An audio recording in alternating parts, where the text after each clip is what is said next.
نارینه کوي د خپونه کمزوري وي نو د څلور رکعاتو تراویح نیت یا د هغې طریقه که زنانه کوي که مردانه کوي نو څه وایي تاسو؟ بسم الله الرحمن الرحیم. تراویح سنت مؤکد دي او عموما دا په دوه رکعاته باندې کولی شي. کم خلک داسې چې هغې وي تعداد شمیرلو کې مونږه خطا کېږو چې دوه مې وکړل که څلور شو یا لسو شو که 12 وشو، دغه ګنتی کې خطا کېږي. وایي که مونږ د 2 رکعاتو په ځای د 4 رکعاتو نیت تړو نو مونږ ته به لږ اسانه وي. نو آیا تراویح د 2 رکعاتو په ځای د 4 رکعاتو نیت تړل دا جایز دي که نه؟ نو دا جایز دي، نو بالکل جایز دي. او د دې طریقه لږه زده کول پکار دي چې ذهن کې وي. 4 رکعاته تراویح نیت چې بنده وتړه نو دغه وخت کې دی به 2 رکعاته چې وکړي التحیاتو د وکړله عبده و رسوله نه بعد پاسی به نه بلکې درود شریف به ووایي اللهم صل اللهم بارک.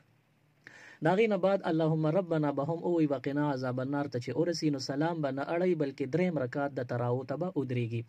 الله اکبر یې ووایي 3 رکعات ته پاسېدو، خو په دې 3 رکعات پاسېدو کې لاسونه تر د غوږونو پورې اوچتول به نه وي، بس صرف د اتحیاتو نه پاسې د 3 رکعات الله اکبر یې ووایي او ودرېده.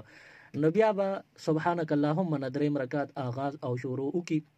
او په دې طریقه باندې څنګه چې د اولنی 2 رکعاته کړي په هغه طریقه به د اخري 3 او 4 رکعات وکړي، اخر کې تحیات به وکړي، اللهم صل اللهم بارک به وي او بیا اللهم ربنا آتنا فی الدنیا حسنه دا به وي وقنا عذاب النار پورې. د هغې نه بعد سلام دی واړي. دا د 4 رکعاته تراویح کولو ترتیب او طریقه ده.